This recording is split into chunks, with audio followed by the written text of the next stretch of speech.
మన మధ్యలో ఉండి సహోదరుడు మోహన్ ప్రకటిస్తాడు.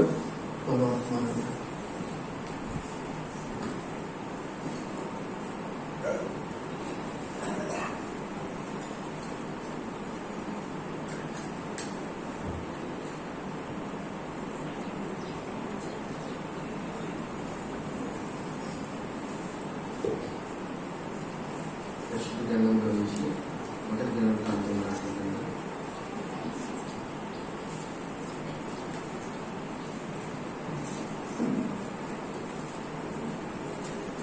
28వ అధ్యాయం.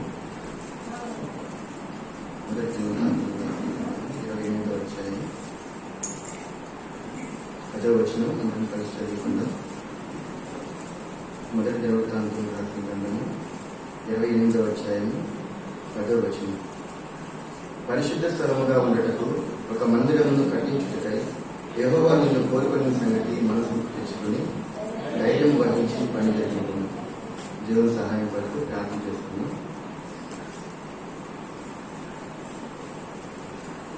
మహాపరిశుద్ధుడైన ప్రేమ కలిగిన మా తండ్రి, మహాగరుడ మీ స్తోత్రాలు వందనాలు చెల్లిస్తున్నాను ప్రభావ. ఇంతవరకు తండ్రి ఆరాధన వర్తమానం ద్వారా తండ్రి మిమ్మల్ని ఆరాధించడానికి మీరు కృప చూపిన దాన్ని బట్టి మీకు స్తోత్రాలు చెల్లిస్తాను ప్రభావ. తండ్రి మీ యొక్క శరీరాన్ని మీ రక్తాన్ని మేము సమీపించిన ప్రభావ తండ్రి మాతో మాట్లాడి మాలో ఉన్నటువంటి ప్రభావ ప్రతి చైతన్యం తీసివేసుకొని నీ సన్నిధిలో ప్రభావ నిందారహితంగా నీవు కోరుకునే విధంగా పరిశుద్ధంగా తండ్రి యోగ్యముగా మీ బలలో పాల్పొందుటకు నన్ను మమ్మల్ని అందరినీ సిద్ధపరచమని ప్రార్థిస్తున్నాను ప్రభావ. నిలబడిచిన నీ జ్ఞానం లేనివాడు వెర్రివాడును తండ్రి ప్రభావ నీ కృపచేతను రక్షించుకున్నందుకు నీ వందనాలు చెల్లిస్తున్నాను ప్రభావ. మాకు కావాల్సినటువంటి వాక్యమును మీ శాస్త్రమును మాకు బోధించి తండ్రి ప్రభావ మమ్మల్ని సరిచేసి తండ్రి ప్రభావ మీ రూపంలోకి మమ్మల్ని మార్చమని మిమ్మల్ని బతిమాలుకుంటూ యేసుక్రీస్తు నామములో స్తుతించి ప్రార్థించి వేడుకుంటున్నాను తండ్రి. ఆమేన్.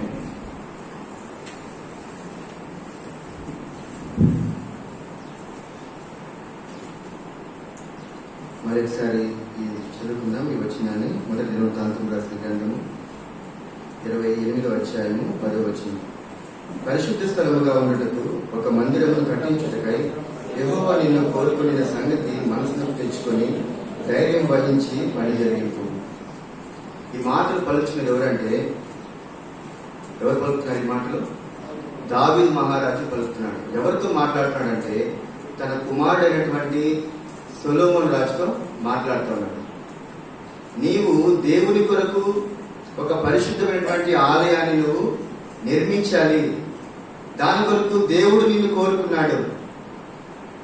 దేవుడు సొలొమోన్ని కోరుకున్నాడు. పరిశుద్ధమైన మందిరాన్ని, పరిశుద్ధమైన ఆలయాన్ని కట్టించాలని సొలొమోన్ని దేవుడు కోరుకున్నాడు. ఈ విషయాన్ని నువ్వు జ్ఞాపకం చేసుకోని దావీదు తన కుమారుడైనటువంటి సొలొమోను రాజు చెప్తా ఉన్నాడు. ఇక్కడ దేవుడు మనతో మాట్లాడుతున్న మాట ఏంటంటే, నీ జీవితంలో నా జీవితంలో కూడా నీవు నేను దేవుని కొరకు ఒక పరిశుద్ధమైన ఆలయాన్ని నిర్మించాలి. పరిశుద్ధమైన ఆలయాన్ని ఎక్కడ నిర్మించాలి? సొలొమోను అయితే యెరూషలేములో నిర్మించాడు. మనం కూడా అక్కడికి వెళ్ళి నిర్మించాలా? కాదు. రండి మొదటి కొరింథీయులకు రాసిన పత్రిక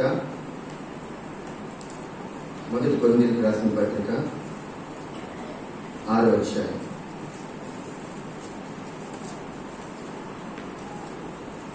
19వ వచనం. మొదటి కొరింథీయులకు రాసిన పత్రిక 6వ అధ్యాయము 19వ వచనం.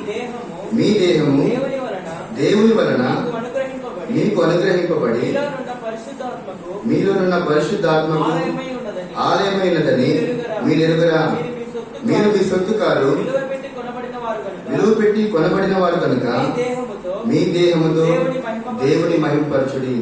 మీరు కట్టవలసినటువంటి ఆలయము ఎక్కడో కాదు కానీ మీ దేహమును మీరు ఒక పరిశుద్ధమైన ఆలయంగా మీరు కట్టుకోవాలి. మీ దేహము దేవుని వల్ల మీకు అనుగ్రహించబడి మీలో ఉన్న పరిశుద్ధాత్మకని ఆలయమైనది. పరిశుద్ధాత్మ నివసించడానికి మీ దేహమే దేవాలయం. మీ దేహమే ఆయన నివసించడానికి ఆలయముగా ఉన్నది. ఈ ఆలయాన్ని పరిశుద్ధమైన ఆలయంగా కట్టుకోవడానికి దేవుడు నిన్ను కోరుకున్నాడు. ఈ విషయాన్ని మనం జ్ఞాపకం చేసుకోవాలి. దేవుడు నిన్ను నన్ను ఏర్పరచుకుని దేనికి? నిన్ను నన్ను కోరుకుని దేనికంటే ఆయన కొరకు నీవు ఒక పరిశుద్ధమైన ఆలయాన్ని, నీ దేహం అనే ఆలయాన్ని పరిశుద్ధమైన ఆలయంగా నిర్మించడానికి దేవుడు నిన్ను నన్ను కోరుకున్నాడు. ఇంకా నేను మొదటి కొరింథీయులకు రాసిన పత్రిక 2వ అధ్యాయం 16వ వచనం. మొదటి కొరింథీయులకు రాసిన పత్రిక 2వ అధ్యాయం 16వ వచనం.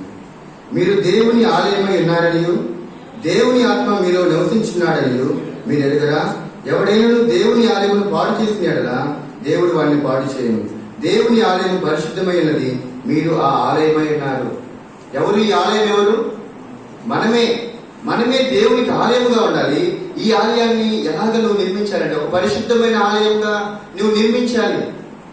దావీదు చెప్తున్నాడు, నా కుమారుడా సొలొమోనా, నేనైతే మందిరాన్ని కట్టాలని ఆశ కలిగి ఉన్నాను, కానీ దేవుడు నిన్ను కోరుకున్నాడు.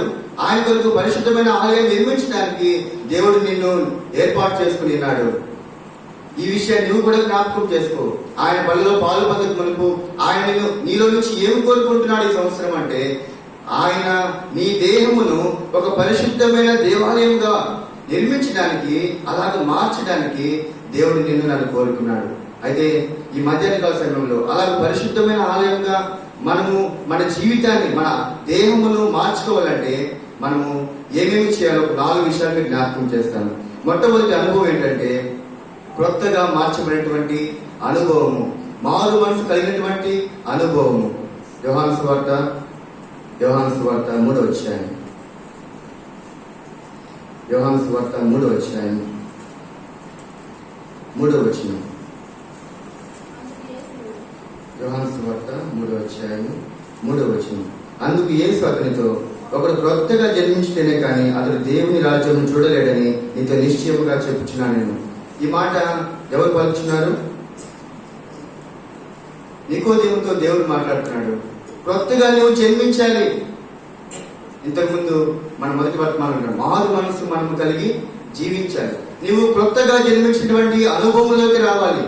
లోకానుసారమైన మనసు పెట్టుకొని దేవుని ఆలయం నువ్వు నిర్మించలేవు. నీవు దేవుని ఆలయం నిర్మించాలంటే నీవు క్రొత్తగా జన్మించాలి. దేవునిలో నీవు జన్మించాలి. లోకము తట్టు నుంచి ఆయన వైపుకు తిరిగినప్పుడు ఆయన వైపు చూడగా వారికి ఏం కలిగింది? వెలుగు కలిగింది. ఎక్కడ నువ్వు నిర్మించగలవు? ఒక ఇంటిని నిర్మించాలంటే చిట్ట చీకట్లో మనం నిర్మించగలవు. ఒక ఇంటిని ఎప్పుడు కడతారు? ఇల్లు కట్టేవాళ్ళు వెలుగులో కడతారు. వెలుగు నీకు రావాలంటే నీవు ఆయన వైపు తిరిగి చూసినప్పుడు వారు ఆయన వైపు చూడగా వారికి వెలుగు కలిగెను, వారి ముఖములు ఎన్నడను రచింపకపోయాను. ఇంగ్లీష్ మనం చూస్తే వారికి ఎప్పుడు కూడా అవమానం కలగదంట. ఆయన వైపు చూసే వారికి ఎప్పుడు కూడా అవమానం కలగదు. ఆయన వైపు చూసినప్పుడు ఆయనలో ఉన్న వెలుగు, ఆయన లోకమునకు వెలుగై ఉండెను. కాబట్టి ఆ వెలుగును నీవు చూసినప్పుడు ఆ వెలుగు నీవు పొందుకుంటావు. ఆ జీవపు వెలుగు నీలో వచ్చినప్పుడు ఆ వెలుగులో నీవు దేవునికి మందిరాన్ని కట్టగలవు. నీ జీవితాన్ని, నా జీవితాన్ని పరిశుద్ధమైన ఆలయంగా నువ్వు నిర్మించుకోవాలంటే మొట్టమొదటి అనుభవం నీలో ఏముండాలి? కొత్తగా జన్మించిన అనుభవం నీలో ఉండాలి. అయ్యా, నేను మారు మనసు పొందేశాను, నేను 20 సంవత్సరాల ముందు మారు మనసు పొందాను, ఇప్పుడు నీ స్థితి ఏంటి? నిన్న నువ్వు జారిపోయలేదా? పోయిన వారం నీలో పాపం రాలేదా? చెప్పగలమా మనలో పాపం ఆలోచన రాలేదని? ప్రతి ఉదయకాలము నువ్వు దేవుని వైపు తిరగాలి. దావీదు చెప్తున్నాడు, నేను ఆయన సన్నిధిలో మొరపెడతాను దినములకు 3 సార్లు. ప్రతి నిత్యం ఆయన వైపు చూసినప్పుడు, అయ్యా నేను బలహీనుడిని, నేను చేతగాని వాడిని, నేను శక్తిహీనుడిని ప్రభువా, ఈ ఆత్మీయ జీవితంలో నీ కొరకు పరిశుద్ధంగా జీవించడానికి నాకు శక్తి చాలదు ప్రభువా అని ఆయన వైపు తిరిగినప్పుడు ఆయన నిత్యము ఆయన వెలుగుతో మనల్ని నింపుతా ఉంటాడు. ఆయన వైపు తిరిగినప్పుడు ఆయన జీవములో ప్రవేశిస్తూ ఉంటది. ఆ జీవముతో, ఆ వెలుగుతో మన దేహాన్ని మనం పరిశుద్ధంగా నిర్మించుకోగలం. కాబట్టి మొట్టమొదటి అనుభవం ఏంటి మనకి? కొత్తగా జన్మించినటువంటి అనుభవం. చూడండి, అపోస్తల కార్యములు 3వ అధ్యాయం. అపోస్తల కార్యములు 3వ అధ్యాయం 20వ వచనం. మీ కొరకు నియమించిన క్రీస్తు యేసును ఆయన పంపునట్లును మీ పాపములు తుడిచివేయబడి నిమిత్తమును మారు మనసు నుండి తిరుగుడి. నీవు మారు మనసు నుండి ఆయన వైపు తిరిగితే అప్పుడే నీవు ఆయన కొరకు ఒక పరిశుద్ధమైన ఆలయాన్ని నువ్వు నిర్మించగలవు. నువ్వు మారు మనసు పొందకుండా ఈ లోకములోను దేవునిలోను రెండిట్లో కాలు పెట్టి నువ్వు పరిశుద్ధమైన ఆలయాన్ని నువ్వు నిర్మించలేవు. నీ ఆలోచనలు ఇటు అటు ఉండక సరిగా ఉండాలి. దేవునిలో నీవు ఉన్నప్పుడు, మారు మనసు నుండి సంపూర్ణంగా నీవు ఆయన వైపు తిరిగినప్పుడు ఆయన జీవమునిలో ప్రవేశిస్తుంది. అప్పుడు నీవు ఆయన కొరకు ఒక పరిశుద్ధమైన ఆలయంగా నీ దేహాన్ని నువ్వు మార్చుకోగలవు. కాబట్టి నీవు ఏం కలిగి ఉండాలి? సంపూర్ణమైన మారు మనసు కలిగి ఉండాలి. కొంచెం కొంచెం మారు మనసు కాదు. ఎలాంటి మారు మనసు? సంపూర్ణమైన మారు మనసు కలిగి నువ్వు జీవించాలి. హోషేయ గ్రంథము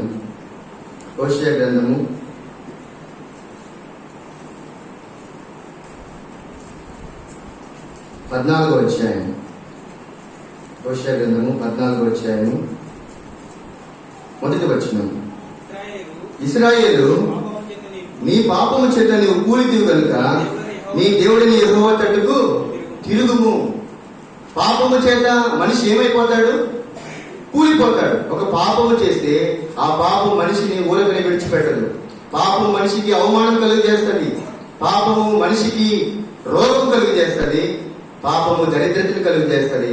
పాపం మరణాన్ని కలుగజేస్తుంది. ఈ పాపం వల్ల మనిషి ఏమైపోతాడు? కూలిపోతాడు. నీవు ఇంకా దేవుడి మందిరానికి వస్తూ పాపమును లక్ష్య పెడితే నీవు నేను ఏమవుతామంటే కూలిపోతాం. నీ దేహమును నువ్వే కూల్చుకుంటావు. కాబట్టి నువ్వు ఏం చేయాలంటే ఆయన వైపుకి నీవు తిరగాలి. నీ పాపము చేత, ఓ ఇశ్రాయేలు, నీ పాపము చేత నీవు కూలిపోయావు కనుక నీవు దేవుని వైపుకు తిరుగు. ఆయన వైపుకు తిరిగితే మరలా ఆయన నీకు మారు మనసు కలుగు చేస్తాడు. అయ్యా, నేను పడిపోయాను ప్రభువా, నేను జారిపోయాను, నా చేయి పట్టుకో అని ఆయన వైపుకు చూస్తే ఆయన నీ చేయి పట్టుకొని నడిపిస్తాడు. చేయి పట్టుకో, నా చేయి పట్టుకో, చేయి పట్టుకో, నా చేయి పట్టుకో, సారిపోకుండా, సారిపోకుండా, యేసు నా చేయి పట్టుకో, సారిపోకుండా, సారిపోకుండా, యేసు నా చేయి పట్టుకో. కాబట్టి నీవు నేను ఆయన సహాయాన్ని కోరాలి.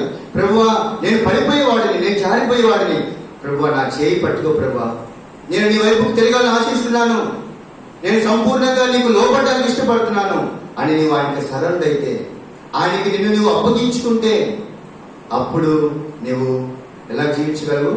సంపూర్ణమైన మారు మనసు కలిగి దేవుని కొరకు నీవు జీవించగలవు. దేవుని కొరకు ఒక మండే జ్వాలగా నీవు ఉండగలవు. ఆయన యొక్క మనసు నీకు రావాలి. మారు మనసు కలగడం అంటే దేవుడికి ఉన్న మనసు మనకి రావాలి. నీలో ఉన్నటువంటి లోకపు మనసు చనిపోయి దేవుడికి ఏదైతే మనసు ఉందో ఆ మనసులోకి ఆ మనసు మనకి రావాలి. అదే మారు మనసు. ప్రభువా, నేను పాపిని, నేను ఇంకా ఆ పాపంలో నేను జీవించను, నువ్వు పరిశుద్ధుడివి, పరిశుద్ధంగా నేను జీవిస్తాను ప్రభువా.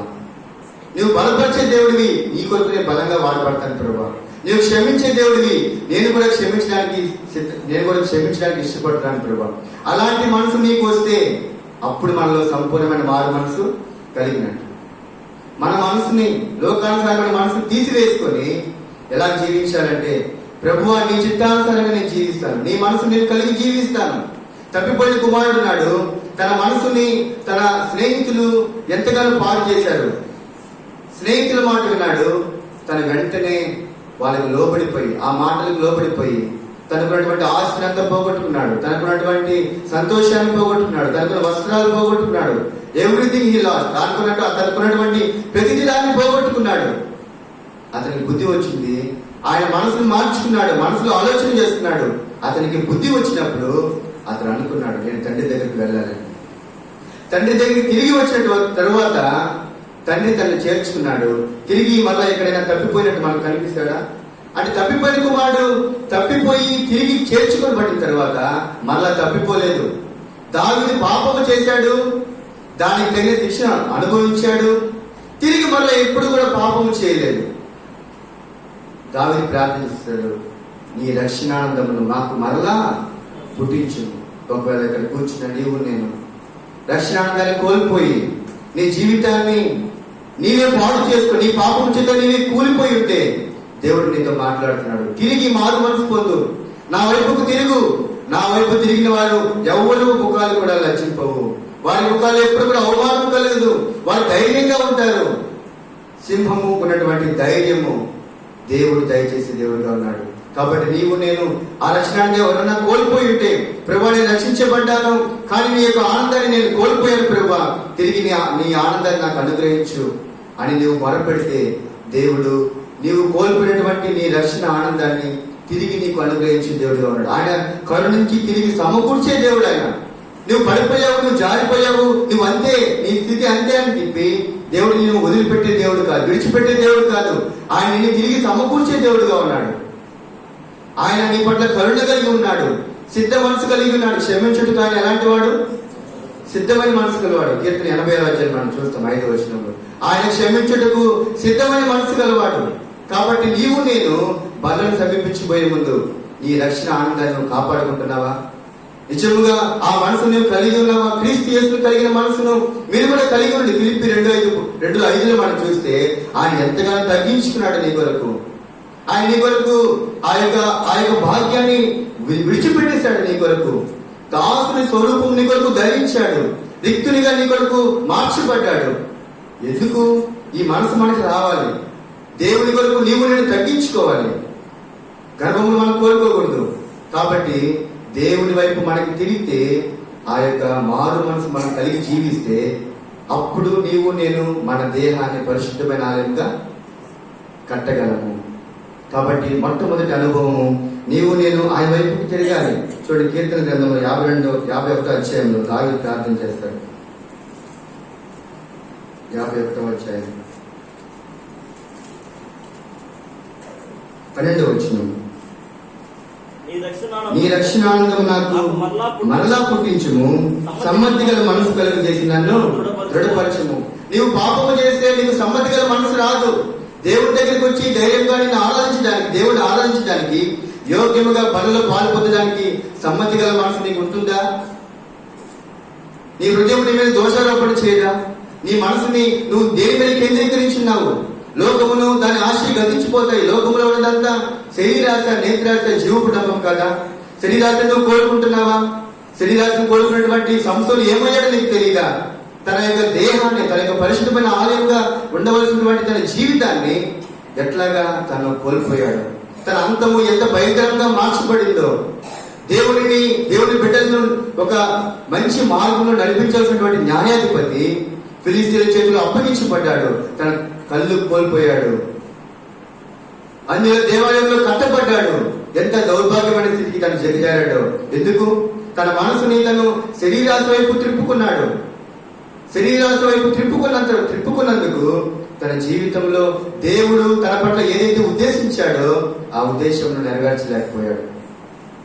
ఆయన మాటను విని మనము జీవించినప్పుడు, ఆయన వైపు తిరిగినప్పుడు, సంపూర్ణంగా ఆయన వైపుకి మన హృదయాన్ని మళ్లించినప్పుడు, అప్పుడే నీవు నేను దేవుని కొరకు పరిశుద్ధమైన ఆలయాన్ని నిర్మించగలము. సూర్యకాంతి పువ్వు ఉంటుంది. ఉదయకాలం లేవగానే సూర్యకాంతి కిరణాలు ఆ భూమి మీద పడగానే అది ఏం చేస్తుందంటే సూర్యుని వైపుకి తిరుగుతుంది. నీవు నేను ఉదయకాలం లేవగానే నీతిశుడైనటువంటి యేసు వైపుకి నువ్వు తిరిగినప్పుడు ఆయనలో ఉన్నటువంటి ఆ సూర్యకాంతి ఎలాగైతే ఆ యొక్క భూమి మీదకి వస్తుందో, దేవుడిలో ఉన్నటువంటి ఆ మనస్సు, ఆ యొక్క జీవము, ఆ వెలుగు నీలోనికి ప్రవహిస్తుంది. అప్పుడే నీవు దేవుడి కొరకు జీవించగలవు. నీవు నేను దేవుడి కొరకు జీవించాలని తీర్మానం చేసుకుంటే నీవు నేను నిలబడలేము దేవుడి సహాయం లేకుండా. ఆయన వైపు తిరిగి, ప్రభా నాకు సహాయం చేయి ప్రభా, నేను కోల్పోయిన ప్రతి ఆనందాన్ని, లక్ష్యాన్ని నేను కోల్పోయినాను, నాకు తిరిగి మరలా పుట్టించు ప్రభా, నా మనసుని మార్చు ప్రభా, నేను నీ కొరకు జీవించడానికి ఇష్టపడుతున్నాను అని ఆయనకు నీవు అప్పగించుకున్నప్పుడు, ఆయన నీ కొరకు అప్పగించుకున్నాడు. నీవు నీ శరీరాన్ని ఆయన కొరకు అప్పగించుకున్నప్పుడు నీవు నేను దేవుని కొరకు పరిశుద్ధమైన ఆలయాన్ని కట్టగలను. రోమా 12:1 మనం చూస్తాము. చూడండి, రోమా 9 రాసిన పత్రిక 12వ అధ్యాయం 1వ వచనం. కాబట్టి సహోదరులారా, పరిశుద్ధమును దేవుని అనుకూలమైన సజీవ యాగముగా మీ శరీరములను ఆయనకు సమర్పించుకొనుడని దేవుని వాత్సల్యమును బట్టి మిమ్మల్ని బతిమాలుకొనుచున్నాను. ఇట్టి సేవ యుక్తమైనది. మీరు ఈ లోక మర్యాదను అనుసరింపక ఉత్తమమును, అనుకూలమును, సంపూర్ణమైన దేవుని చిత్తమైన పరీక్షించి తెలుసుకున్నట్లు మీ మనసు మారి నూతన మగుట వలన రూపాంతరం పొంది. మీ మనసు మారి నూతనం అవ్వాలి. లోక మర్యాదను మీరు అనుసరింపకూడదు. ఏది ఉత్తమమో, ఏది అనుకూలమో అది నువ్వు పరీక్షించి తెలుసుకోవాలి.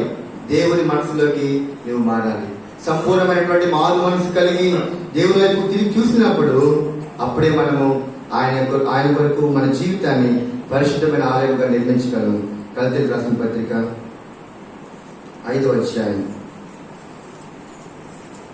గలతీయులకు రాసిన పత్రిక 5వ అధ్యాయము 16వ వచనం. నేను చెప్పున్నది ఏమనగా ఆత్మానుసారముగా నడుచుకుని అప్పుడు మీరు శరీరను నెరవేర్చరు. శరీరము ఆత్మకును, ఆత్మ శరీరములకు విరోధముగా అపేక్షించును. ఇవి ఒకదానికొకటి వ్యతిరేకముగా ఉన్నవి. కనుక మీరు ఏమి నిశ్చయింతురో వాటిని చేయకుందురు. మీరు ఆత్మ చేత నడిపించబడినట్లా ధర్మశాస్త్రములకు లోనైన వారు కాదు. ఇక్కడ మనం చూసేది ఏంటంటే ఆత్మానుసారంగా మనం నడుచుకోవాలి, శరీరానుసారంగా మనం నడుచుకోకూడదు. ఆత్మానుసారంగా నడుచుకోవాలంటే ఏం కలిగి ఉండాలంటే ఆయన ఆత్మను మనం కలిగి ఉండాలి. ఆయన ఆత్మ మనం కలిగి ఉండాలంటే సంపూర్ణమైన మారు మనసు కలిగి ఆయన వైపు తిరిగినప్పుడు ప్రభువా నాలోకి రా ప్రభువా, నీ ఆత్మతో నింపు ప్రభువా అని నీవు ఆయన సన్నిధిలో మొదలుపెట్టినప్పుడు ఆయన ఆత్మని నీకు అనుగ్రహిస్తాడు. ఆయన పరిశుద్ధాత్మ సహాయం నీకు అనుగ్రహిస్తాడు. అప్పుడు నీవు ఆత్మానుసారంగా నడవగలవు. ఆత్మానుసారంగా నడిస్తే ఆత్మ ఫలములు నీవు ఫలించగలవు. అలాగే ఫలించినప్పుడు నీ జీవితం, నా జీవితము ఒక పరిశుద్ధమైనటువంటి దేవాలయముగా దేవుని కొరకు మార్చబడుతుంది. కాబట్టి నీవు నేను ఆ పనుల్లో పాలు పొందకు ఎక్కడైనా నీ యొక్క ఆశ, నీ యొక్క మనసు శరీరం వైపు, లోక ఆశ వైపు ఎక్కడైనా ఎడవబడుతుందా పరీక్షించుకో ఒకసారి. ప్రభువా, ఈ విషయంలో నేను శరీరాశకు లోనవుతున్నాను ప్రభువా, ఈ విషయంలో నేను నీకు దూరంగా ఉన్నాను ప్రభువా, ఈ విషయంలో నేను నా యొక్క ఆత్మ, నా శరీరము నా మీద నిందారోపణ చేస్తున్నా, నా మనసు నా మీద. కాబట్టి నేను విడిచిపెడతాను ప్రభువా. దీన్ని విడిచిపెట్టి నీ కొరకు ఒక సంపూర్ణమైనటువంటి మారు మనసు కలిగిన వ్యక్తిగా, కొత్తగా జన్మించిన అనుభవం కలిగిన వ్యక్తిగా నీ కొరకు నేను మారుతాను ప్రభువా. నా జీవితాన్ని నీ కొరకు ప్రతిష్ఠించుకుంటాను. సజీవ యాగముగా మీ శరీరమును ఆయనకు సమర్పించుడి. ఆయన కొరకు నీవు సమర్పించుకుంటే, ఆయన కొరకు నీవు అప్పగించుకుంటే, ఆయన చిత్తానికి అప్పగించుకుంటే అప్పుడు నీవు నేను దేవుని కొరకు ఒక పరిశుద్ధమైన ఆలయంగా మార్చబడగలము.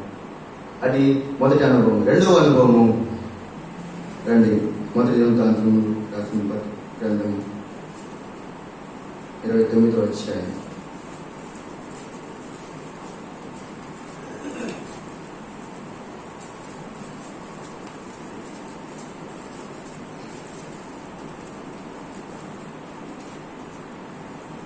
మూడవ వచనం. మొదటి దినవృత్తాంతములో 29వ అధ్యాయము 3వ వచనం.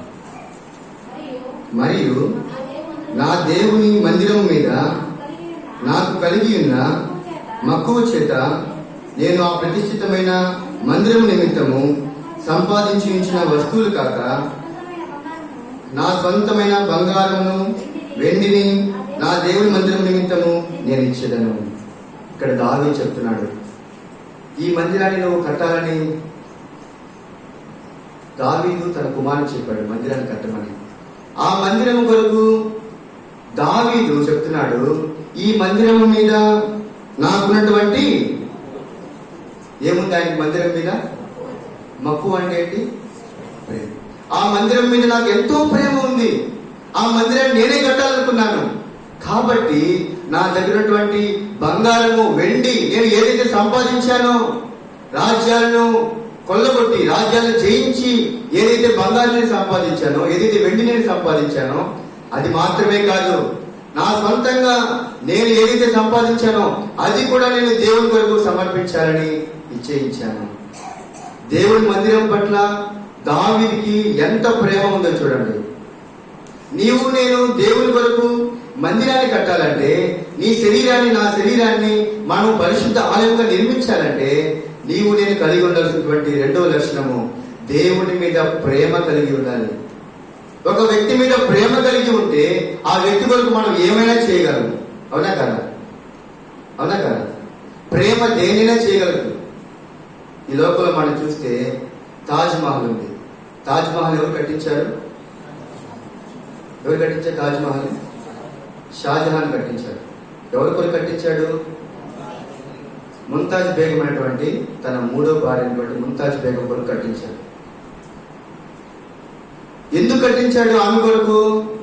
ఆమె ఒకటే ఆయన భార్య. చాలా మంది ఉన్నారు, దాదాపు 7-8 మంది భార్య తనకున్నారు.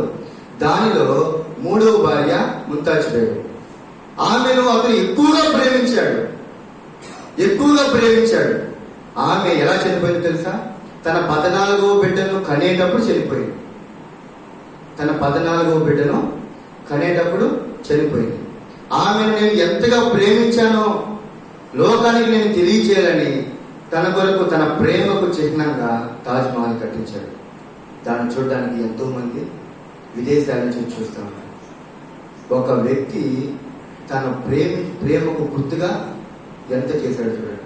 నీవు నేను దేవుని కొరకు నీ దేహమును అంత పరిశుద్ధమైన ఆలయంగా నువ్వు నిర్మించుకోవాలంటే అలాంటి ప్రేమ కలిగి ఉండాలి. దావీదు ఎలాగైతే ప్రేమించాడో దేవుని, నీ మందిరం పట్ల నాకు ఎంత ఆసక్తి ఉందో దావీదు తన కీర్తనలు తెలియజేస్తాడు. నీ మందిరంలోనే నేను ఉండాలని కోరుకున్నాను ప్రభువా, నీ దగ్గర నేను ఒక్క వరం అడిగాను. ఆ వరం ఏంటో తెలుసా? చిరకాలం నేను దేవుని మందిరంలో నేను నివసించాను. ఎంత ప్రేమ చూడండి దావీదుకి. జీవితకాలం అంతా నా మరణం వరకు నీ మందిరంలో ఉండాలని నేను కోరుకుంటున్నాను. నీ మందిరంలో నివసించేవారు ధన్యులు అని చెప్పారు గౌరవ కుమారుడు. ఆయన మందిరంలో నివసించేవారు ధన్యులు. నీ దేహాన్ని, నా దేహాన్ని దేవుని కొరకు ప్రతిష్ఠితమైనగా దానిగా చేయాలంటే, పరిశుద్ధమైన ఆలయముగా నువ్వు నిర్మించబడాలంటే దేవుని నీవు అధికముగా ప్రేమించాలి. దేవుని నీవు అధికముగా ప్రేమిస్తే దేవుని కొరకు నీవు అధికముగా చేయగలవు. నీవు ఆయన ప్రేమిస్తున్నావు కనుక ఆయన కొరకు నీవు లోకాన్ని విడిచిపెట్టగలవు. దేవుని నీవు ప్రేమిస్తే దేవుని కొరకు లోకాన్ని విడిచిపెట్టగలవు. అలాంటి మనసు దేవుడే ఇస్తాడు.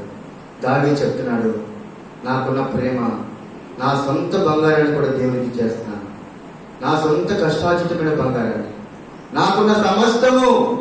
ఎందుకంటే దేవుని మందిరము చక్కగా ఉండాలి. దేవుని మందిరము ఎంతో బంగారంతో నిండినదిగా, శ్రేష్టమైనదిగా, పరిశుద్ధమైనదిగా, అందరూ వచ్చి ఆరాధించేదిగా ఉండాలి. కాబట్టి నా దగ్గర ఉన్న సమస్తమును నేను దేవుని కొరకు అర్పించుకుంటాను అని తీర్మానం దావీదు చేసుకున్నాడు. నీవు నేను ఏం తీర్మానం చేసుకోవాలి తెలుసా? ప్రభువా, నిన్ను నేను ప్రేమిస్తాను, అధికముగా నిన్ను నేను ప్రేమిస్తాను, నీ కొరకు నేను జీవిస్తాను అని నువ్వు తీర్మానం చేసుకుని ఆయన ప్రేమిస్తే నీ దేహాన్ని నీవే పరిశుద్ధ ఆలయంగా నిర్మించుకోగలవు. నీవు పరిశుద్ధ ఆలయంగా నువ్వు నిర్మించుకుంటే, ఎలాగైతే సొలొమోను మందిరాన్ని చూసి అందరూ సంతోషించారో నీ జీవితాన్ని బట్టి దేవుడు సంతోషిస్తాడు. అలాగే పరిశుద్ధులు సంతోషిస్తారు. నీ కుటుంబపు వారు, లోకంలో అందరూ కూడా నిన్ను బట్టి సంతోషిస్తారు. నీవు ఒక ఆశీర్వాదం కారణంగా నీవు తయారవుతావు. కాబట్టి నీవు నేను అధికముగా ఆయన ప్రేమించాలి. దావీదుకున్న మనసును మనం కలిగి జీవించాలి. ఇంకా చూడండి, కీర్తనలు 27వ అధ్యాయం, కీర్తన గ్రంథం 27వ అధ్యాయం 4వ వచనం చూడండి. కీర్తన 27వ వచనం. యెహోవా యొద్ద ఒక వరం అడిగితిని, దానిని వెతుకుచున్నాను. యెహోవా ప్రసన్నత చూచుటకు, ఆయన ఆలయంలో ధ్యానించుటకును నా జీవిత కాలం అంతయు నేను యెహోవా మందిరంలో నివసింపగోరుచున్నాను. నా జీవిత కాలం అంతా నేను దేవుని మందిరంలో నివసింపగోరుచున్నాను. ఎంత ప్రేమ దేవుని మందిరం పట్ల.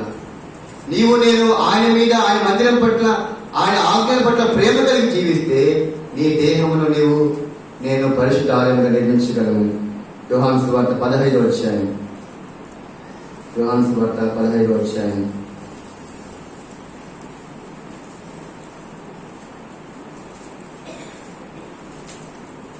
10వ వచనం. నేను నా తండ్రి ఆజ్ఞలు గైకొని ఆయన ప్రేమ యందు నిలిచిన ప్రకారము మీరు నా ఆజ్ఞలు గైకొని ఎడలా నా ప్రేమ యందు నిలిచియుందురు. నీవు నేను ఆయన ప్రేమ యందు నిలిచి ఉండాలంటే, ఆయన పట్ల నీకు ప్రేమ కలిగి జీవించాలంటే నీలో ఏముండాలి? ఆయన ఆజ్ఞలు నీలో ఉండాలి. ఆయన వాక్యము నీలో ఉండాలి. ఆయన వాక్యము నీలో ఉంటే, ఆయన మాటలు నీలో ఉంటే అప్పుడే నీవు దేవుని పట్ల ప్రేమ కలిగి జీవిస్తావు. లేకపోతే ఆయన పట్ల మనకు ప్రేమ కలగదు. ఎప్పుడు నీలో ప్రేమ వస్తుందంటే ఆయన వాక్యముతో నీ హృదయాన్ని నువ్వు నింపుకున్నప్పుడు, ఆయన మేలును తలుచుకున్నప్పుడు. దావీదు చెప్తాడు, నా ప్రాణమయ యెహోవాను సన్నిధించు. ఆయన మేలును తలుచుకుంటూ ఉంటే అది ఆయనకి ఎంతో సంతోషకార్యం. ఆయన పట్ల అది ప్రేమ కలిగి ఉండడానికి అది ఒక చిహ్నం. ఆయన వాక్యం నీలో ఉన్నప్పుడు ఆయన పట్ల నువ్వు ప్రేమ కలిగి ఉంటావు. ప్రభువా, నీ పట్ల నీవు ఎలా ప్రేమ కలిగి జీవించాలని దేవుడే చెప్తున్నాడు. నా ఆజ్ఞలు నీలో ఉంటే నా ప్రేమ ఎందు నీవు నిలిచి ఉంటావు. ఇంకా చూడండి 14వ అధ్యాయం, యోహాను సువార్త 14వ అధ్యాయం 15వ వచనం. మీరు నన్ను ప్రేమించిన యెడల నా ఆజ్ఞలను గైకొందురు. నన్ను ప్రేమిస్తే మీరేం చేస్తారు? నా ఆజ్ఞలు గైకొంటారు. నా ఆజ్ఞలు గైకొనకపోతే మీరు ఏం లేనట్టు? ప్రేమ లేనట్టు. కాబట్టి నీవు నేను ఆయన ఆజ్ఞలు గైకొంటే ఆయన మనం ప్రేమించినట్టుగా ఉంటాం. మొదటి యోహాను పత్రిక 5వ అధ్యాయం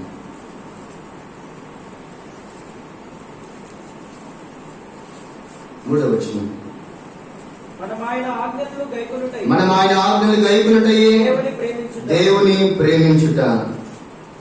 4వ అధ్యాయం 20వ వచనం కూడా. ఎవడైనను నేను దేవుని ప్రేమించున్నానని చెప్పి తన సహోదరుని ద్వేషించిన యెడల అతడు అబద్ధికుడగును. తాను చూచిన తన సహోదరుని ప్రేమింపని వాడు తాను చూడని దేవుని ప్రేమింపలేడు. దేవుని ప్రేమించువాడు తన సహోదరుని కూడా ప్రేమింపవలన ఆజ్ఞ మనం ఆయన వలన పొందినాం. మనం ఆయన ప్రేమించాలంటే మనం ఏం చేయాలి? ఆయన ఆజ్ఞను గైకొనాలి. ఆయన ఆజ్ఞలు గైకుంటేనే మనం ఆయన ప్రేమించాలి. ప్రభువా, నేను నిన్ను ప్రేమిస్తున్నాను అని చెప్పి నువ్వు దేవుడికి దూరంగా ఉంటే మనం ఆయన ప్రేమించినట్టు కాదు. బైబిల్ గ్రంథంలో మనం గమనిస్తే యోసేపు మనం చూడగలము. యోసేపు ఎప్పుడైతే చిన్నతనం నుంచి చెడుతను అసహించుకున్నాడో, తనకు ఒక కళ వచ్చింది. ఆ కళని వివరించి చెప్పాడో తన అన్నలు తన పట్ల ఎలాగున్నారు?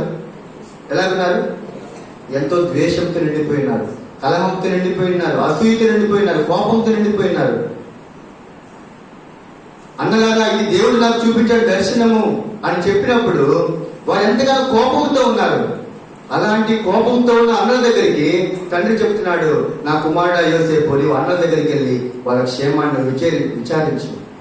వాళ్ళు క్షేమంగా ఉన్నారో లేదో నాకు ఒక గుర్తు తీసుకొని రా, క్షేమ సమాచారం కనుక్కొని రా అని పంపిస్తున్నాడు. ఎవరెందుకు పంపిస్తున్నాడు?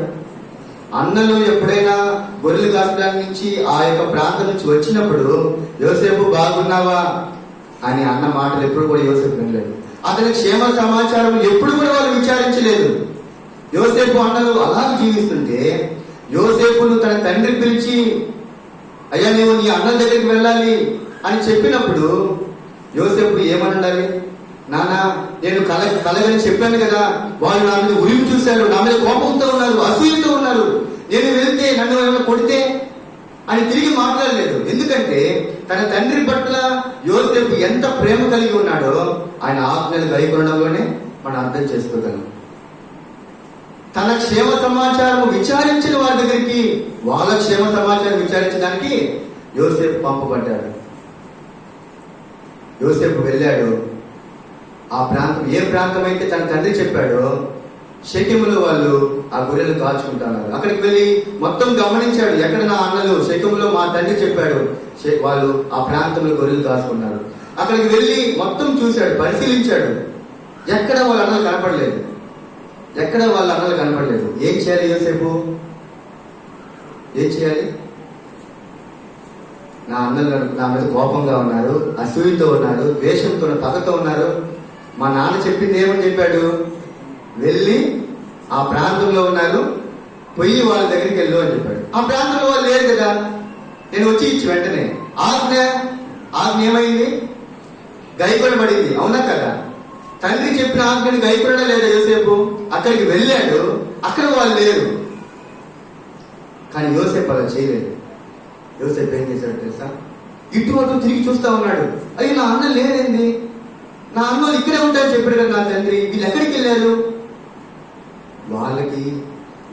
వాళ్ళ మనసులో ఎంత ద్వేషం ఉందో తెలుసు, ఎంత కోపంగా ఉన్నారో తెలుసు, ఎంత అసూయతో నిండి ఉన్నారో తెలుసు. అయినా కూడా తండ్రి యొక్క ఆజ్ఞను గైకొనడం మాత్రమే కాదు, తండ్రి మనసు నెరిగి తండ్రిని సంతోషపరచాలని ఒక కోరిక యోసేపులో మనం చూడగలం. నా అన్నలు ఇక్కడ లేరు, నేను వెళ్ళవచ్చు, నాన్న అక్కడ పంపించావు, నేను అక్కడికి వెళ్ళాను, అన్నలు అక్కడ కనిపించలేదు, నేను వెంటనే వచ్చేసాను అని చెప్తే తండ్రి ఏమైనా అంటాడా? తను ప్రేమించే కుమారుడు ఏమన్నాడు, కానీ తండ్రిని సంతోషపరిచిన కుమారుడు కాలేడు. అటు తిరిగి చూస్తా ఉన్నాడు, ఎవరైనా ఉంటారా? ఎక్కడికి వెళ్ళారు, ఎవరైనా చెప్తారా అని ఇటు అటు ఎంతో బాధతో, అయ్యో ఇక్కడ లేరే నా అన్నలు అని ఇటు అటు తిరిగి చూస్తూ ఉంటే ఒక వ్యక్తి కనపడ్డాడు.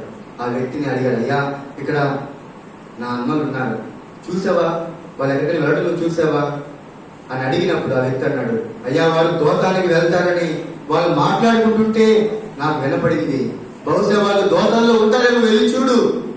అక్కడి నుంచి మరలా దోతానికి వెళ్ళాడు. ఎందుకంటే తండ్రిని తను ఎంతగానో ప్రేమించాడు. యోసేపు ఎంతగానో తండ్రిని ప్రేమించాడు. నీవు నేను దేవుని ప్రేమిస్తే ఆయన మనసును మనం ఎరగగలము. ఆయన ఏ ఉద్దేశంతో మనకు ఒక మాటను బోధించాడు సేవకుల ద్వారా, దాన్ని మనం గమనించగలరు. ప్రభువా, నా జీవితంలో నుంచి నువ్వు ఏం కోరుకుంటున్నావు, నిజంగా నేను నీ సంతోషపరిచే వ్యక్తిగా నేను ఉంటున్నానా లేదా అని నువ్వు పరీక్షించుకోవాలి. యోసేపు దోతానికి వెళ్ళాడు. అన్నలందరూ తను తీసుకొచ్చిన ఆహార పదార్థాలు తిని తనని గుట్టలో వేశాడు. ఆ తర్వాత మనకు తెలిసి ఏం జరిగిందో, తండ్రి యొక్క హృదయాన్ని సంతోషపరచాలని యోసేపు తనకు హాని కలిగిన ఆ ఉద్దేశం ఒకవేళ ఉందేమో తెలియదు, కానీ తను వెళ్ళడానికి సిద్ధపడ్డాడు. కాబట్టి నీవు నేను తండ్రిని ప్రేమిస్తే, ఆయన ఆజ్ఞలు కైకొంటే నీవు నేను ఆయన కొరకు మన దేహాన్ని పరిశుద్ధ ఆలయంగా నిర్మించగలం. కాబట్టి మొట్టమొదటి మనం ఏం కలిగి ఉండాలి? మారు మనసు, కొత్తగా జన్మించిన అనుభవం, సంపూర్ణంగా ఆయన వైపు తిరిగేటువంటి అనుభవం. రెండవదిగా ఆయన పట్ల మనకు ప్రేమ కలిగి ఉండాలి. ప్రభువా, నేను ప్రేమించే మనసు నాకు దయచేయి ప్రభువా, నీ ప్రేమ చాలు ప్రభు. నీవు నన్ను ఎంతగానో ప్రేమించావు. ఎంతగా నువ్వు ప్రేమించావంటే నీ కుమారుని నా కొరకు నువ్వు త్యాగం చేశావు. ఇంతగా నువ్వు నన్ను ప్రేమించినప్పుడు నా దేహాన్ని నీ కొరకు నేను సమర్పించుకోలేను ప్రభువా. పరిశుద్ధమైన ఆలయంగా నేను ఉండాలని కోరుకుంటున్నాను. నిన్ను ప్రేమించడానికి నేను ఇష్టపడుతూ ఉన్నాను అని నువ్వు తీర్మానం చేసుకుంటావు. ఈ నూతన సంవత్సరంలో దేవుడు నీతో మాట్లాడుతుండగా, యోసేపు ఎలాగైతే తన తండ్రి హృదయాన్ని ఎరిగి సంతోషపరిచాడో, అలాగా అంటే తన తండ్రి హృదయంలో ఏ ఉద్దేశంతో పంపించాడో అని యోసేపు గ్రహించగలిగాడు. కాబట్టి నీవు నేను ఆయన ప్రేమించే అనుభవంలోకి రావాలి. చూడండి, ఆదికాండము మనం చూస్తాం. ఆదికాండంలో మాట గుర్తు చేసి 39వ అధ్యాయం.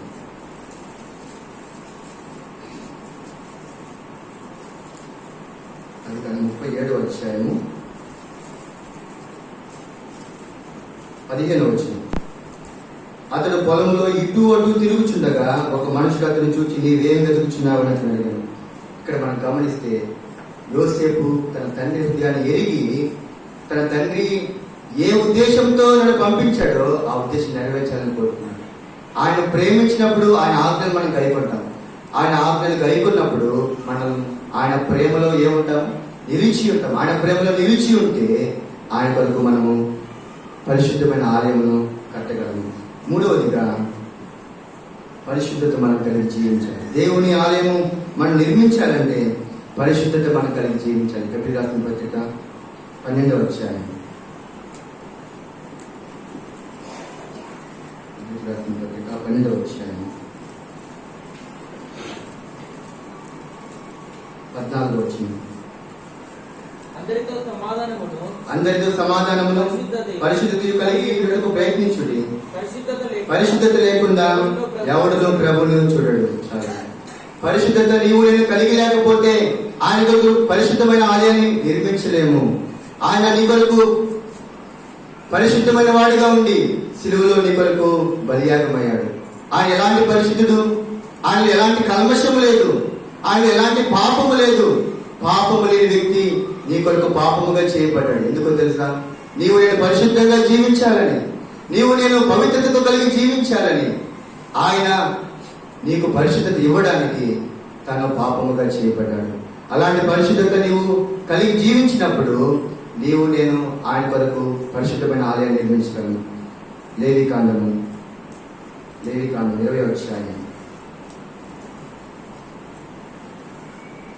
లేవికాండం 20వ అధ్యాయం 26వ వచనం. యెహోవాను నేను పరిశుద్ధుడను, మీరు నా వారై ఉండినట్లు అన్యజనుల నుండి మిమ్మల్ని వేరుపరిచితిని. ఇక్కడ 25వ వచనము చివరి భాగంలో ఉంటుంది. మీరు నాకు పరిశుద్ధులై ఉండవలెను. మీరు ఎలాంటి వారుగా ఉండాలి? పరిశుద్ధులుగా జీవించాలి. మొదటి పేతురు రాసిన పత్రిక 1వ అధ్యాయం. పేతురు రాసిన పత్రిక 1వ అధ్యాయం 14వ వచనం. నేను పరిశుద్ధులైనాను కనుక మీరును పరిశుద్ధులైనడని వ్రాయబడి ఉన్నది. కాబట్టి నీవు నేను పరిశుద్ధంగా జీవించినప్పుడు మన దేహాన్ని పరిశుద్ధమైన ఆలయంగా నిర్మించుకోగలము. మొదటి సమూయేలు రాసిన పత్రికలో గ్రంథంలో హన్నా అంటుంది, సమయం లేదు కాబట్టి ముందుకు వెళ్తాను. 2వ అధ్యాయం మనం చూస్తే హన్నా అక్కడ ఆరాధన చేస్తుంది. ఎప్పుడైతే దేవుడు తనకు ఒక కుమారుని అనుగ్రహించాడో అక్కడ మనం చూస్తే యెహోవా వంటి పరిశుద్ధ దేవుడు ఒకడును లేడు. ఆయన వంటి పరిశుద్ధ దేవుడు ఎవడు కూడా లేడు. కాబట్టి నీ కొరకు ఆయన పరిశుద్ధులుగా దిగి వచ్చాడు. కాబట్టి నీవు నేను పరిశుద్ధంగా జీవించగలిగితే మనము మన దేహాన్ని పరిశుద్ధమైన ఆలయంగా నిర్మించగలము. కీర్తన రాసిన గ్రంథం, కీర్తనలు 93వ అధ్యాయం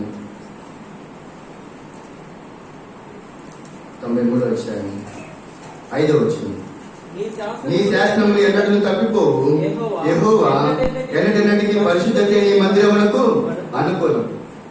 ఆయన మందిరానికి, ఆయన ఆలయానికి అనుకూలమైనది ఏంటంటే పరిశుద్ధత. నీవు పరిశుద్ధత లేకుండా ఆయన ఆలయాన్ని నిర్మించలేవు. నీవు నేను పరిశుద్ధంగా ఉంటేనే దేవుని ఆలయాన్ని నిర్మించగలము.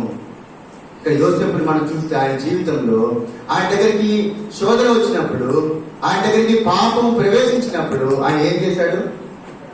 పరిశుద్ధంగా జీవించడానికి తీర్మానం చేసుకున్నాడు. దేవుడి దృష్టిలో నేను పాపము చేయను, నేను పరిశుద్ధంగా జీవిస్తాను అని తీర్మానం చేసుకున్నాడు. దాన్ని బట్టి ఏమయ్యాడు? ఘనత పొందాడు, ఆశీర్వాదం పొందాడు. దానియేలు జీవితంలో మనం గమనిస్తే దానియేలు దగ్గరికి రాజు భోజనం తీసుకొని రాబడింది. దానియేలు ఒకే ఒక తీర్మానం చేస్తున్నాడు, ఈ భోజనం తిని నేను అపవిత్రులను కాను అని తీర్మానం చేసుకున్నాడు. దానియేలు గొప్ప వ్యక్తిగా దేవుడు తనని మార్చాడు. నీవు నేను ఎంత పరిశుద్ధంగా ఉండాలని తీర్మానం చేసుకుంటామో నీవు నేను దేవునికి అంత గొప్పగా పరిశుద్ధమైన ఆలయాన్ని నిర్మించగలము. పరిశుద్ధత లేకుండా ఆయన దగ్గరికి మనం రాలేము. ఆయన ఆలయానికి అనుకూలమైనది పరిశుద్ధతే. కాబట్టి నీవు నేను మనం పరిశుద్ధత కలిగి ఉంటేనే మన దేహము ఆయన కొరకు ఒక పరిశుద్ధమైన ఆలయముగా మార్చబడతాడు. కాబట్టి నీవు నేను గ్రహించవలసింది ఏంటంటే పరిశుద్ధత కలిగి ఉంటేనే మనము దేవుని కొరకు జీవించగలము. 4వదిగా మొదటి రాజుల గ్రంథం 6వ అధ్యాయం. మొదటి రాజుల గ్రంథం 6వ అధ్యాయం 14వ వచనం. ఈ ప్రకారము సొలొమోను మందిరమును కట్టించి ముగించెను. ఇక్కడ ఏ ప్రకారం కట్టాడంటే దేవుడి చిత్త ప్రకారం. అంటే 4వది నేను చెప్పేది ఏంటంటే దేవుడు ఏదైతే బోధించాడో, దేవుడు ఏదైతే ఆదేశించాడో, ఎలాగ కట్టమని ఆయన ప్రణాళిక అనుగ్రహించాడో అలాగే కట్టాలి. దేవుడి చిత్తానుసారంగా నువ్వు నడుచుకోవాలి. దేవుడి చిత్తానుసారంగా నువ్వు నడిస్తేనే ఆయన వరకు నీవు ఆలయాన్ని కట్టగలవు. నీ మనసుని నీ హృదయంలో వచ్చినటువంటి ఆలోచన ప్రకారం నువ్వు జీవిస్తే ఆయన కొరకు నువ్వు జీవించలేవు. నువ్వు ఎలా జీవించాలంటే దేవుడు నీ పట్ల ఏ ప్రణాళికను కలిగి ఉన్నాడో అలాగే నువ్వు జీవించాలి. ఒక ఇల్లు కట్టాలంటే ఎట్లా కడతాము? వాడు లేపేస్తామా? ఏ ప్లాన్ లేకుండా ఒక ఇంజనీర్ తీసుకొని వస్తాం. ఒక డిజైన్ మనం తీసుకుంటాం, ఇలా కట్టాలి, అలా కట్టాలి, ఇక్కడ బెడ్రూమ్ ఉండాలి, ఇక్కడ వంట రూమ్ ఉండాలి, ఇక్కడ హాల్ ఉండాలి అని ప్రతిదీ కూడా మనం ఏం చేస్తాం? ఫస్ట్ ప్లానింగ్ తీసుకుంటాం. ఆ ప్లానింగ్ తీసుకొని ఆ ప్లాన్ ప్రకారమే కడతాం. మన ఆత్మీయ జీవితంలో మన దేహము పరిశుద్ధ ఆలయముగా నువ్వు మార్చుకోవాలంటే, నిర్మించాలంటే దేవుడి యొక్క ప్రణాళిక నీ జీవితంలో నెరవేరాలి. దేవుడి యొక్క ఉద్దేశాన్ని నీ జీవితం పట్ల కలిగి ఉన్నాడు. ఆ ఉద్దేశం ప్రకారం నువ్వు జీవించాలి. ఆ ఉద్దేశం నీకు ఎలా తెలుస్తుంది? ఆయన సన్నిధిలో మోకరించి ప్రార్థించినప్పుడు ఆయన చిత్తాన్ని నీకు బయలుపరుస్తాడు. ఆయన చిత్తానుసారంగా నువ్వు నడిస్తే అప్పుడు నీవు ఆయన కొరకు జీవించగలవు. లోకంలో ఉన్నదంతా శరీరాశయు నేత్రాశయు జీవపుటకము. లోకములు దాని ఆశయం గతించిపోవడు కానీ దేవుడి చిత్తము చేయవాడు నిరంతరము నిలుచును. దేవుడి చిత్తాన్ని నువ్వు చేస్తే నిరంతరం నువ్వు నిలిచిపోతావు. యోసేపు దేవుని చిత్తాన్ని జరిగించాడు, నిరంతరం నిలిచిపోయాడు. ఆయన చనిపోయాడు కానీ నిలిచి ఉండడం లేదు ఇక్కడ. దావీదు దేవుని చిత్తానుసారంగా నడిచాడు, ఆయన చనిపోయి 8 సంవత్సరాలైంది. కానీ ప్రతి ఆదివారం ఆయన మాట్లాడుచుకున్నాడు. ఆయన యొక్క ఔన్నత్యాన్ని ఆయన ఎలాగో ఆయన దేవుని చిత్తానికి అప్పగించుకున్నాడో, తన జీవితాన్ని ఎప్పుడైతే తన చేతిలో పెట్టాడో ఏం చేశాడు? ఆయన చిరస్థాయిగా నిలిచిపోయాడు. నీవు నేను దేవుని సన్నిధిలో లేదా దేవుని ఉద్దేశంలో నిలవబడాలంటే ఆయన చిత్తానుసారంగా జీవించాలి. భగత్ సింగ్ గారు దేవుని చిత్తానికి అన్నిటికీ అప్పగించుకున్నాడు. కాబట్టి ఆయన యొక్క దారిలో అందరూ ఎంతో మంది నడుస్తారు. ఆయన ఇచ్చినటువంటి ప్రణాళిక. ఆయన చనిపోయాడు, ఆయన లేడు, కానీ ఆయన నామము చిరస్థాయికి నిలిచిపోయిందా లేదా? దేవుని చిత్తంకు అప్పగించుకున్న వ్యక్తి నిరంతరం నిలిచి ఉంటాడు. నీ జీవితాన్ని నువ్వు నిరంతరం నిలుచుకోవాలని ఆశిస్తున్నావా? నువ్వు చనిపోయిన తర్వాత అతను ఎవరో మాకు తెలియదు అనేటట్టుగా మన పేరు ఉండకూడదు. ఆ వ్యక్తి దేవుడి కొరకు జీవించాడు, ఆ వ్యక్తి దేవుడికి నమ్మకస్తుడిగా జీవించాడు అనే సాక్ష్యము నీవు నేను కలిగి ఉండాలంటే నీవు నేను నీ జీవితాన్ని నా జీవితాన్ని ఆయన చిత్తానికి అప్పగించుకోవాలి. ఆయన చిత్తానికి అప్పగించుకున్నప్పుడు ఆయన ఒక మంచి ఉన్నతమైన మార్గంలో మనల్ని తీసుకొని వెళ్తాడు. నోహును మనం చూస్తే ఆదికాండం 6వ అధ్యాయం, ఆదికాండం 6వ అధ్యాయం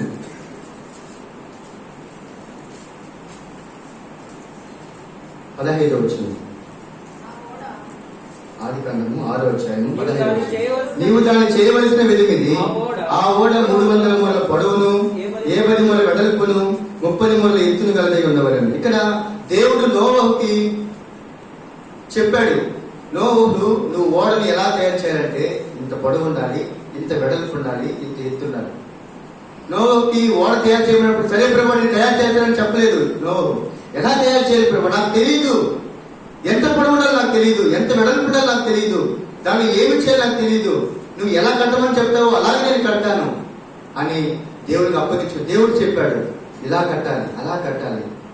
అట్లాగా 22వ వచనం మనం చూస్తే నోవహు ఏం చేశాడు? నోవహు అట్లా చేశాను. దేవుడు అతనికి ఆజ్ఞాపించిన ప్రకారము యావత్తు దేవుడు తనకి ఏదైతే ఆజ్ఞాపించాడో, ఎలాగైతే ఓడను కట్టమని ఆయన ప్రణాళిక ఇచ్చాడో ఆ ప్లాన్ ప్రకారము నోవహు ఓడను కట్టాడు. దేవుడు తనకి ఏదైతే ఆజ్ఞాపించాడో ఆయన చిత్త ప్రకారము ఓడను కట్టాడు. ఆ ఓడలో నోవహు తన కుటుంబము ఇంకా అన్ని జాతుల పక్షులు జంతువులన్నీ కూడా క్షేమంగా దాంట్లోకి వెళ్ళాయి. కాబట్టి నీ జీవితం పట్ల నా జీవితం పట్ల దేవుడి చిత్తం ఏదో మనం గ్రహించి, రోమాపత్రిక మనం చూసాం కదా, ఆయన చిత్తం ఎలాంటిది? ఉత్తమమును అనుకూలమును. రోమాపత్రిక 12వ అధ్యాయం 2వ వచనం. ఆయన చిత్తం ఎలాంటిదంటే మీరు లోక మర్యాదను అనుసరింపక ఉత్తమమును అనుకూలమును సంపూర్ణమైన. ఆయన చిత్తం ఎలాంటిది? ఆయన చిత్తము ఉత్తమమైనది. ఆయన నీ జీవితం పట్ల కలిగి ఉన్న ఆయన చిత్తం ఎలాంటిదంటే అది ఉత్తమమైనది. నీ జీవితంలో నువ్వు అనుకుంటున్నావు ఇది చేస్తే నా జీవితం బాగుండాలి, లేదా ఇది చదివితే నా జీవితం బాగుండాలి, ఇక్కడికి వెళితే నేను మంచిగా అభివృద్ధి పొందుతాను అని నువ్వు అనుకుంటున్నావు. కానీ అలా చేస్తే రిజల్ట్ ఎలా ఉంటుంది నీకు తెలుసా? నీ భవిష్యత్తు నువ్వు గ్రహించగలవా? మన భవిష్యత్తు మనం ఎరుగుదుమా? ఎప్పుడు ఎవరు ఎక్కడ చనిపోతారో తెలియదు. కరోనా వచ్చినాక మనుషులకి వాళ్ళ జీవితం మీద ఆశలు చాలా మందికి పోయినాయి. ఎప్పుడు పోతామో తెలియదనా అని జీవితంకి వచ్చేసారు. అంటే మనం ఏదైతే ఉద్దేశిస్తామో అది నెరవేరడానికి ఆస్కారం ఉందా? ఇప్పుడు లేదు. నీవు ఆయనకు అప్పగించుకుంటే ఆయన చిత్తం ఎలాంటిదంటే అది ఉత్తమమైనది, ఆయన చిత్తము అది శ్రేష్టమైనది, అది అనుకూలమైనది, నీకు అనుకూలమైనది. అది నీ జీవితానికి నా జీవితానికి ఆయన చిత్తం ఎంతో అనుకూలమైనది. మూడవదిగా అది ఎలాంటిది? సంపూర్ణమైనది. అలాంటి దేవుని చిత్తానికి నువ్వు అప్పగించుకోవాలి. ఆ చిత్తానికి నువ్వు అప్పగించుకుంటే, ప్రభువా నా జీవితానికి సమర్పించుకుంటాను, నీ చిత్తానికి నేను లోపడతాను ప్రభువా, నీ చిత్తమును జరిగించడానికి నాకు నేర్పించు ప్రభువా అని నువ్వు ఆయన అప్పగించుకుంటే అప్పుడు ఆ చిత్తానికి బయలుపరుస్తాడు. ఆ చిత్తానుసారంగా నువ్వు నడిస్తే, ఆ చిత్తానుసారంగా నువ్వు జీవిస్తే నీ ఆలయాన్ని నువ్వు ఎలా నిర్మించుకోగలవు అంటే పరిశుద్ధమైన ఆలయముగా నువ్వు నిర్మించుకోగలవు. కాబట్టి మొట్టమొదటి మనం ఏం కలిగి ఉండాలి? సంపూర్ణమైన మారు మనసు, కొత్తగా జన్మించిన అనుభవం కలిగి ఆయన వైపు తిరిగేటువంటి ప్రతి నిత్యము నేను మారు మనసు పొందేశాను, ఇంకా నాకు ఎలాంటి డోకా లేదు అనుకోకూడదు. ప్రతి నిత్యము ఆయన వైపు తిరిగి చూసినప్పుడు ఆయన వెలుగును నీకు పంపించే దేవుడుగా ఉన్నాడు. ఆ వెలుగులో నీవు ఆయన కొరకు పరిశుద్ధమైన ఆలయాన్ని నిర్మించగలవు. రెండవది ఏముండాలి? ప్రేమ కలిగి ఉండాలి. దేవుడి మీద ప్రేమ కలిగి ఉంటే ఆ ప్రేమ నన్ను తొందర చేస్తా ఉంది. దేవుడి కొరకు జీవించాలని దేవుడి ప్రేమ నిన్ను తొందర చేస్తుంది. ప్రభువా, ఇంతగా నన్ను ప్రేమించావు కదా ప్రభువా, నేను కూడా నిన్ను ప్రేమిస్తాను, నీ కొరకు నేను జీవిస్తాను అని నీ ప్రేమను కనపరిచినప్పుడు నీ జీవితాన్ని ఆయన కొరకు పరిశుద్ధమైన ఆలయంగా నువ్వు మార్చుకోగలవు. మూడవది ఏమిటి? పరిశుద్ధత కలిగి జీవించాలి. పరిశుద్ధత లేకుండా మనం ప్రభువును చూడలేము, ఆయన సంతోషపరచలేము. మనము ఎంత చక్కగా జీవించినా పరిశుద్ధత లేకపోతే దేవుడు మనం చేర్చుకోడు. నీ ఆలయంలో పరిశుద్ధత కలిగి ఉండాలి. పరిశుద్ధతే నీ ఆలయమునకు, నీ మందిరమునకు అనుకూలమైనది. కాబట్టి పరిశుద్ధత కలిగి జీవించాలి. నాలుగవదిగా దేవుని చిత్తానుసారంగా జీవించాలి. మొదటి రాజుల గ్రంథం 8వ అధ్యాయం. ఇలాగ నువ్వు జీవిస్తే మొదటి రాజుల గ్రంథం 8వ అధ్యాయము 10వ వచనం 11వ వచనం. యాజకులు పరిశుద్ధ స్థలంలో నుండి బయటకు వచ్చినప్పుడు మేఘము యెహోవా మందిరము నింపెను. కాబట్టి యెహోవా తేజో మహిమ యెహోవా మందిరంలో నిండుకొనగా ఆ మేఘమున హేతు చేత యాజకులు సేవ చేయటకు నిలలేకపోయి. ఎప్పుడైతే దేవుని మందిరమును మనం పరిశుద్ధంగా నిర్మిస్తామో, ఆయనకు అనుకూలమైనదిగా దేవుని ప్రేమించి నువ్వు ఆయన కొరకు ప్రతిష్ఠించుకొని సజీవ యాగముగా నీ దేహాన్ని దేవాలయముగా మార్చుకుంటావో, అప్పుడు ఆయన తేజో మహిమనిలో ప్రవేశిస్తాడు. ఆయన మందిరంలో ఎలాగైతే తేజో మహిమతో నిండబడిందో, నీ జీవితం కూడా దేవుడి మహిమతో నింపబడుతుంది. నిర్గమకాండం మనం చూస్తాం. నిర్గమకాండం 40వ అధ్యాయం. నిర్గమకాండం 40వ అధ్యాయం 34వ వచనం. అప్పుడు మేఘము ప్రత్యక్షపు గుడారమును కమ్మగా యెహోవా తేజస్సు మందిరమును నింపెను. ఆ మేఘం మందిరం మీద నిలుచుట చేత మందిరం యెహోవా తేజస్సుతో నిండెను కనుక మోషే ప్రత్యక్ష గుడారంలోనికి వెళ్ళలేకపోయాడు. ఆ యొక్క మందిరంలో, ఆ ప్రత్యక్ష గుడారంలో దేవుని మహిమ దిగి వచ్చింది. ఆ మహిమను చూడలేక వాళ్ళు లోపలికి వెళ్ళలేకపోయారు. అంతటి మహిమను దేవుడు నీ జీవితంలో, నా జీవితంలో కూడా ఉండాలని కోరుకుంటున్నాడు. మనుషులు మీ శక్తులను చూచి పరలోకమందున దేవుని మహిమపరిచినట్లు వారి ఎదుట మీ వెలుగును ప్రకాశింపునేది. దేవుని ఆలయంలో మనం ఉన్నప్పుడు మనలో సత్క్రియలు వస్తాయి. ఆ సత్క్రియలు చూచి ఎవరు మహిమపరచబడతారు? మనుషులు మీ సత్క్రియలు చూచి దేవుని మహిమపరిచినట్లు వారి ఎదుట మీ వెలుగును ప్రకాశింపునేది. కాబట్టి నీవు నేను దేవుని ఆలయముగా ఉన్నప్పుడు ఆయన ఆలయంలో నుంచి, పరిశుద్ధమైన ఆలయంలో నుంచి పరిశుద్ధమైనటువంటి ఆలోచనలు వస్తాయి, పరిశుద్ధమైన కార్యములు మనం తలపెట్టగలము, సత్క్రియలు మనలో సత్క్రియలు వస్తాయి. దానిని బట్టి దేవుని నామం ఏమవుతుంది? మహిమపరచబడుతుంది. కాబట్టి నీవు నేను మన జీవితాన్ని సమర్పించుకున్నప్పుడు ఆయన మన జీవితాన్ని దేవునికి మహిమకరంగా, ఆయనకు మహిమకరంగా మార్చుకుంటారు. కాబట్టి నీవు నేను పరీక్షించుకోవాలి. ప్రభువా, నేను కోరినటువంటి మారు మనసు నాలో ఉందా? ఇదిగో నేను తప్పిపోయాను ప్రభువా, ఈ విషయంలో నన్ను సరిచేయి ప్రభువా, తిరిగి రక్షణానంద నాకు మరలా పుట్టించండి. నేను ప్రేమించలేకపోతున్నాను, లోకాన్ని ప్రేమిస్తున్నాను, లోకాశలను ప్రేమిస్తున్నాను, ఇదిగో అది కావాలని కోరుకుంటున్నాను, కానీ నీ మీద నాకు ప్రేమ లేదు ప్రభువా, నన్ను దయతో క్షమించండి.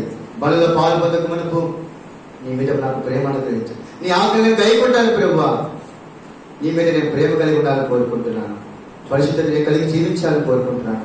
ఇదిగో నేను జీవించాలని కోరుకుంటున్నాను, కానీ పతనమైపోతున్నాను, పడిపోతున్నాను ప్రభువా, నన్ను తిరిగి సమకూర్చు, పరిశుద్ధంగా నేను జీవిస్తాను, నీ చిత్తానుసారంగా నేను జీవిస్తాను ప్రభువా అని నువ్వు ఆయనకు అప్పగించుకొని దేవుని బలలో యోగ్యంగా బలలో పాల్పొందాలని నేను కోరుకుంటున్నాను. దేవుడి మాటలు దీవించుకుంటాను.